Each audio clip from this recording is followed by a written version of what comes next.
A palavra ok é a palavra mais utilizada da língua inglesa e talvez seja a palavra mais comum do mundo, presente em infinitas línguas, né, utilizadas em todos os continentes. Agora, você já parou para pensar na origem dessa palavra? O que significa ok? Então, a história dessa palavra ok, né, tem basicamente 4 etapas fundamentais que a gente precisa entender para compreender o que ela significa e como ela se tornou tão influente. E isso volta lá, essa história começa lá no século XIX, mais ou menos em 1830, nos Estados Unidos, mais especificamente em Boston. Isso porque nesse período existia uma espécie de uma modinha em Boston entre os jovens ali de falar de uma forma meio boba, propositalmente, assim, de forma mais humorística, abreviando palavras. E não só abreviando palavras, mas abreviando errado, né? Falando errado de propósito, meio para sacanear mesmo um com o outro. Essa modinha, que ficou conhecida como linguagem de iniciais, consistia então basicamente em abreviar palavras, da mesma forma que a gente faz, por exemplo, falando valeu, VLW, né? Falou, FLW, beleza, BLZ e tal. Só que na língua oral mesmo, né? Conversando, eles usavam essas abreviaturas, mas, como eu disse, abreviando errado, né? Por exemplo, abreviando a expressão enough said, que seria já entendi, né? Tudo já foi dito, não preciso falar mais nada, que se escreve dessa forma, como vocês estão vendo aí, então, começando com as letras E e S, mas eles abreviavam KC de enough said, como se escrevesse essa expressão dessa forma, incorreta. Outro exemplo era no use, que é uma expressão para dizer assim, bobagem, né? Não precisa fazer, it's no use. A expressão deveria ser abreviada NU, mas eles abreviavam KY, como se escrevesse assim, no use. E, finalmente, o que importa mais para a gente aqui é que a expressão tudo certo, né? Tudo correto, all correct, que deveria ser abreviada AC, eles abreviavam OK, OK, como se escrevesse assim, all correct. Essa brincadeirinha assim meio esquisita, né? Meio boba, acabou eventualmente entrando no mainstream, né?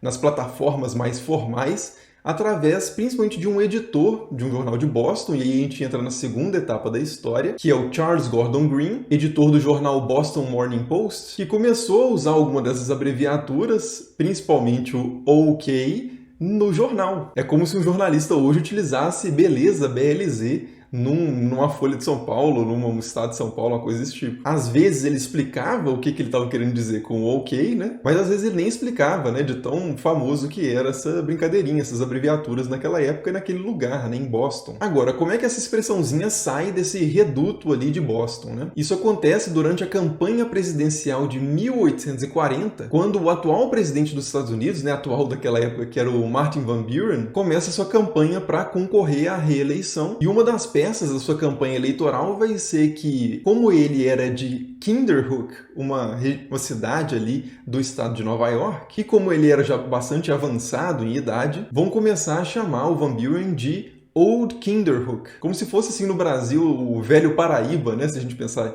num candidato da Paraíba, ou então um candidato do Pará, né? O velho Pará. Mas então você tinha o Old Kinderhook, e eles abreviavam o Old Kinderhook por OK, tentando capitalizar em cima dessa modinha ali de Boston. Mas como a campanha era presidencial, nacional, né, eles acabaram levando esse OK para todo o país. Os apoiadores do Van Buren, inclusive, se reuniam em OK Clubs, os clubes OK. Enfim, né, então esse OK acabou correndo por todo o país durante toda essa campanha, e essa expressão, então, acabou se consolidando no país, né? As outras lá, o KY, KC, No Use, Enough Said e várias outras simplesmente desapareceram. Mas essa OK, principalmente por causa dessa campanha do Martin Van Buren, acabou se estabelecendo. Mas ainda faltaria pelo menos mais uma etapa para deixar essa palavra realmente assim muito consolidada e internacional, que seria por causa do telégrafo. O telégrafo era uma tecnologia que também estava se consolidando nesse período, né, ali em meados do século XIX, e uma coisa muito importante para a comunicação telegráfica era a brevidade, né, assim, que você se comunicasse com o mínimo de letras, palavras possível. Então, nesse tipo de tecnologia, né, que seria muito importante aí realmente nessa época, o OK entraria de forma realmente oficial com a forma de concluir mensagens. Um manual de telégrafo, inclusive, explicita, né, esse preceito ali, falando que uma mensagem não será considerada completa até que haja ali no final dela o tudo certo, né, o all correct, OK. E aí, nessa etapa, você tem já militares, assim, em momentos seríssimos, enviando OK, all correct, escrita errada, abreviada errado para os outros, na maior seriedade,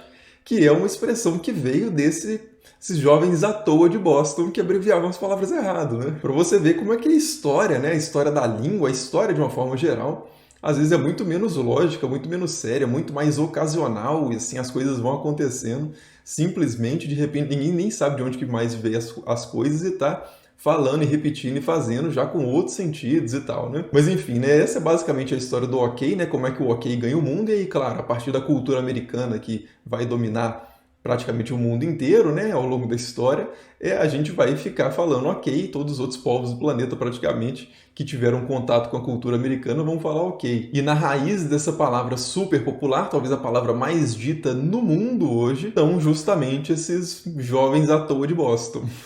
Mas é isso, né? Espero que tenham gostado da curiosidade aí. Se gostaram, cliquem no gostei, se inscrevam no canal e deixem seus comentários também. Muito obrigado, como sempre, por assistir e até o próximo.